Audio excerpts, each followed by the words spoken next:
Hola, ¿qué tal?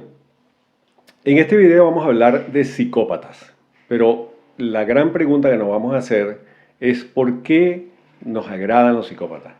¿Por qué esta gente que son muchos de ellos delincuentes o criminales son tan atractivos? ¿Por qué tienen ese favoritismo del público? Y vamos a hacer algunas aclaratorias sobre qué es la psicopatía, pero antes vamos a hacer un recorrido muy breve, muy somero, por supuesto no exhaustivo, de lo que nos ha traído el cine como imágenes y como héroes para que nosotros los adoremos. Vamos a hacer un repaso con estas imágenes.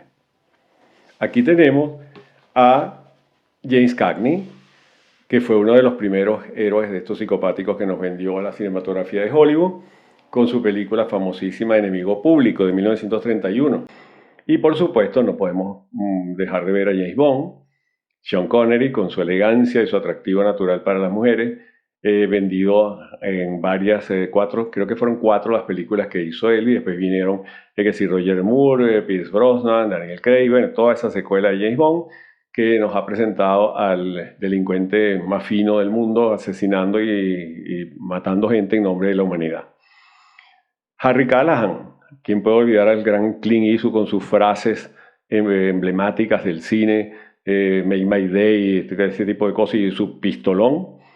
Y posteriormente tenemos entonces Taxi Driver, Travis Bickle, el personaje representado por Robert De Niro, también amado por toda la gente. Venimos más hacia acá y encontramos a V por Vendetta, Hugo Weaving haciendo un papel de este pobre hombre que tiene que vengarse también.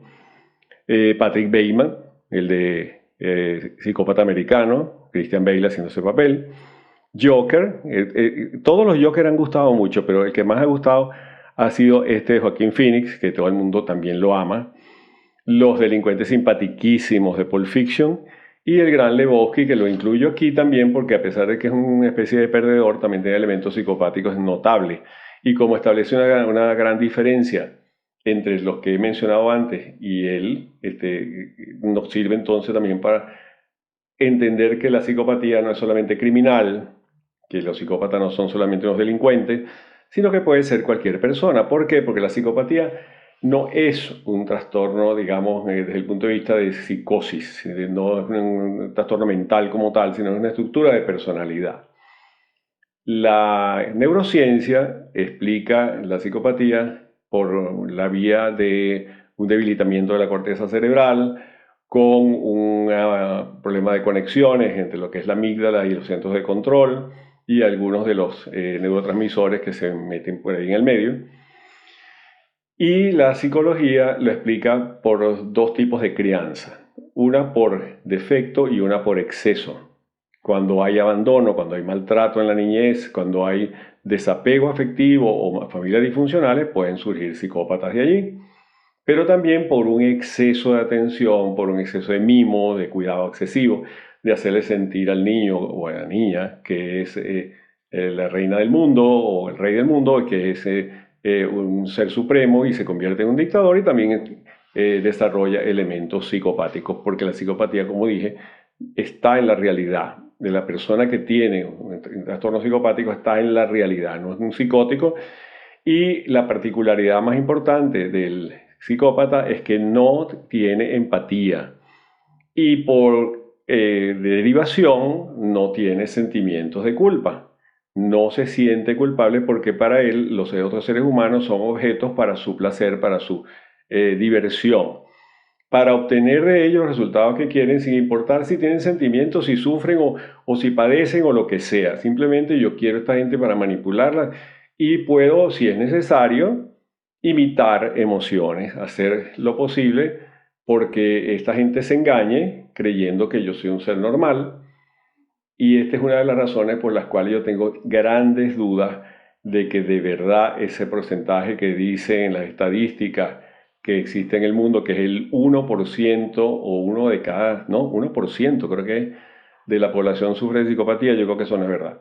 Yo creo que el porcentaje es muchísimo mayor. Lo que pasa es que cómo evalúas tú a un psicópata, que te puede engañar perfectamente, que te salta un test tranquilamente, que o sea, además son personas muy inteligentes, desarrollan una capacidad intelectual muy grande. Al tener las emociones aplanadas, pues se potencia la parte racional de la personalidad. ¿Cómo puedes tú decir que existe un porcentaje de psicópatas si esta gente no es medible? Además, esta gente no va a una consulta psicológica. Se dice en psicología que uno puede identificar cómo llega alguien a la consulta de uno por tres vías. El neurótico viene, el psicótico lo traen y al psicópata lo mandan. Porque los demás que están hartos de su comportamiento dicen, vete con un psicólogo, lo cual es una pérdida de tiempo porque lo que viene es enredarlo a uno y engañarlo. Bueno, pero esto es un tema aparte. ¿Por qué nos gusta tanto esta gente? Estos entes, estos individuos, estos estereotipos muy llevados al cine traído de novelas o de elementos de la vida real, pero por supuesto muy manejados por talentos como el de Martin Scorsese, que es el especialista en esto, Quentin Tarantino, los hermanos Cohen o cualquiera de estos cineastas que explotan los sentimientos de la audiencia, que son básicamente los que te voy a exponer a continuación, y esta es la razón por la cual generan estas pasiones, estos seguidores, esta cantidad de gente que se mata por ello o por ver sus series de televisión o lo que sea. Es más, en la vida real hay delincuentes de estos gravísimos, asesinos en serie y toda esta gente, por ejemplo Ted Bundy, aquel hombre que mataba mujeres en Estados Unidos, que era un tipo con una cara de bueno, tremenda, con una cara de yo no fui, pero que asesinaba mujeres a mansalva, recibía en prisión, recibía cartas de admiradoras. Charles Manson recibía cartas de personas que querían que se salvara, que lo liberaran, que él era un hombre bueno. ¿Por qué ocurre esto?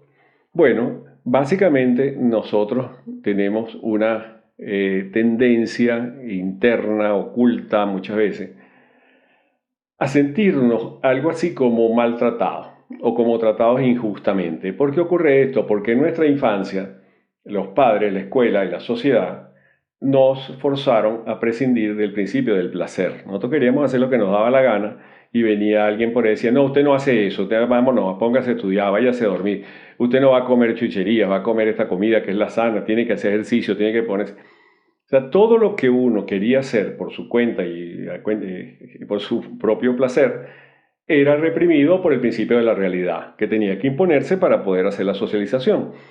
Entonces, en el fondo de nuestro corazoncito quedó un niño ahí que dice, cuando yo sea grande ya verán, cuando yo tenga libertad, cuando yo pueda hacer lo que me dé la gana.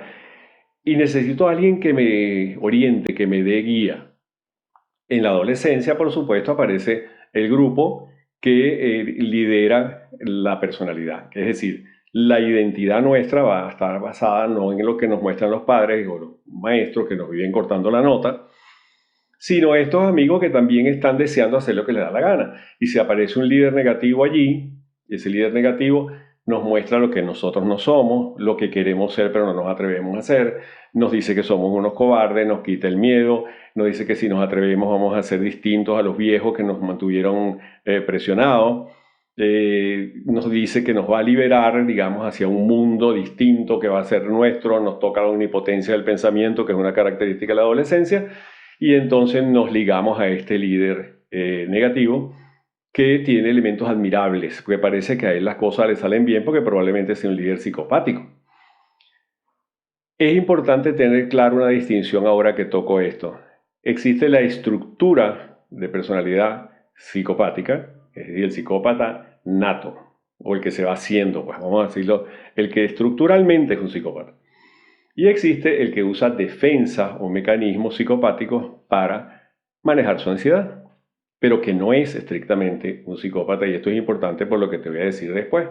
La industria cinematográfica, de los medios de comunicación, la farándula, te muestra a estos líderes, estos ídolos, como personas triunfantes, exitosas, alguien que tú quieres ser, pero que no te atreves a ser. Entonces, bueno, sucede con estos personajes una cosa que se llama satisfacción vicaria. Nosotros sentimos que si otra persona hace lo que nosotros no nos atrevemos a hacer, nosotros estamos complacidos y queremos apoyarlo, queremos que le vaya bien.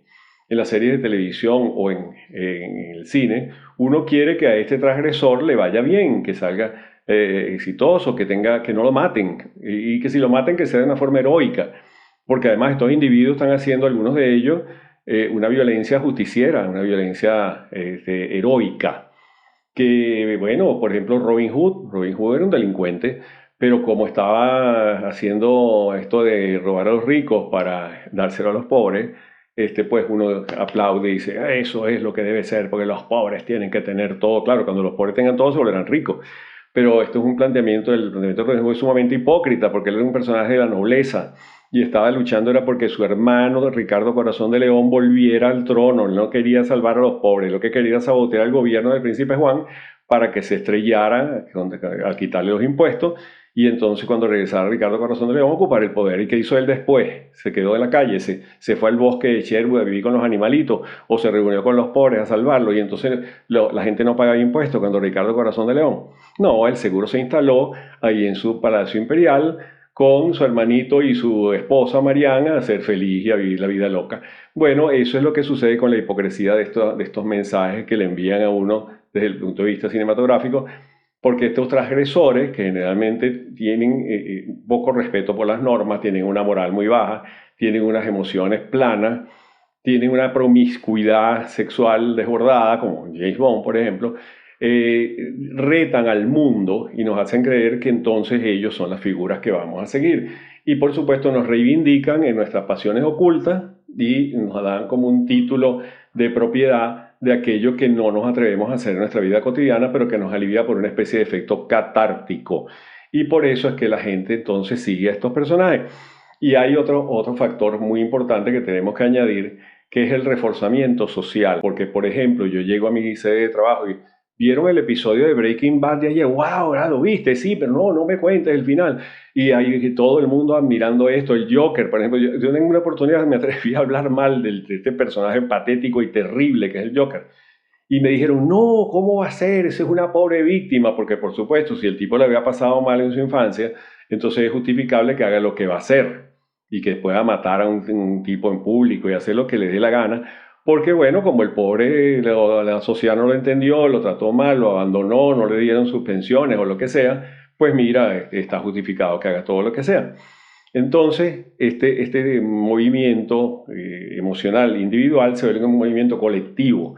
Entonces todos empezamos a ver las mismas series, vemos las mismas películas y tenemos que opinar lo mismo para poder encajar como aquellos adolescentes que admiraban al héroe negativo, pero tenían que seguir diciendo que era bueno aunque les causara daño a ellos, porque el problema es que las consecuencias no se miden sino cuando aparecen, no se prevén en la adolescencia y en la adultez. Cuando tenemos esta especie de regresión, tendemos a pensar que no hay consecuencias, y sí las hay, porque por ejemplo, si uno ve las personalidades más distinguidas, vamos a decirlo así, de la psicopatía, que son por ejemplo los gángsters no pagan. Los gángsters, muchos de ellos, si ves la historia de los gángsters de Nueva York y Chicago de los años 30, 40 y hasta 60, los Gotti, Paul Castellano, muchos de ellos no pagaron nada, porque lo que uno tiene que suponer es que el que paga, paga sufriendo, paga, digamos, el mal que le hizo a los demás de una manera dura, drástica, sufrida.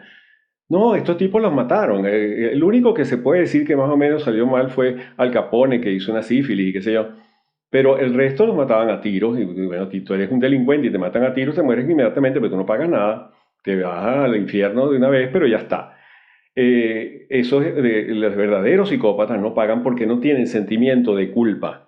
El problema está cuando tú, como espectador, cuando quieres imitar a esta persona porque tienes una estructura interna muy frágil, muy endeble, tienes una identidad muy insegura, quieres hacer lo que hacen estos personajes, entonces te atreves a robar, te atreves a delinquir, te atreves a hacer cosas que no están normalmente en tu estructura de personalidad. Entras en contradicción contigo mismo porque en el fondo de tu inconsciente hay una voz que sabe cuál es la realidad y te dice que tú lo que estás haciendo es una locura y una estupidez, que estás maltratando a otra gente, pero racionalmente lo quieres seguir haciendo porque te da beneficio. Pero esa contradicción en el fondo te produce dos cosas. O buscas el castigo, busca que te salga mal la estrategia para que el mundo te castigue, te lleven preso, te maten o te hagan cualquier cosa, o te enfermas tú y haces una enfermedad dramática, durísima, bien castigadora. Ese es el problema del que quiere imitar por la vía negativa al psicópata verdadero.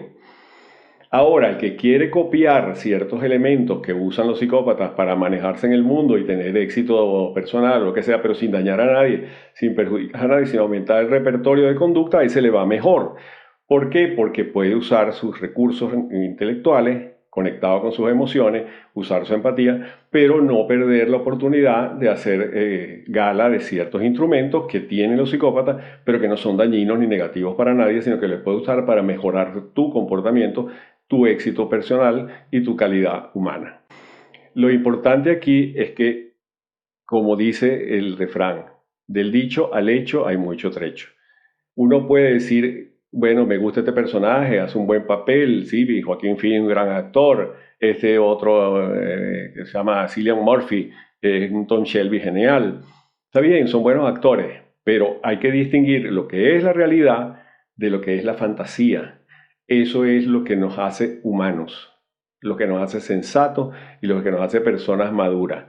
Adorar a estos ídolos en la vida real, votar por políticos psicopáticos simplemente porque ofrecen ser los redentores que uno vive soñando en la infancia y en la adolescencia, creer que la gente que está actuando dañinamente es la mejor, apostar por ellos y defenderlos en la vida real, eso sí nos hace a nosotros cómplices de la psicopatía y en una cierta medida nos hace tan psicópatas y tan negativos como ellos. Así que distinción entre la fantasía, la realidad y bueno, si nos divertimos con las películas nos divertimos, pero a partir de ahí la crítica tiene que ser cotidiana hacia nosotros mismos y hacia el resto de la gente que está con nosotros donde puede haber muchos psicópatas incluyéndote a ti mismo. Te dejo con esto para que lo pienses, lo analices, lo revises también en tu repertorio de cinematográfico, que hay mucho ahí. Y cada vez que veas una serie, una película o escuches de un artista o de un político que actúa de cierta manera y parece que le sale bien, piensa en lo que te acabo de decir. Las consecuencias existen y los que no somos psicópatas pagamos. Un abrazo, nos seguimos viendo por aquí.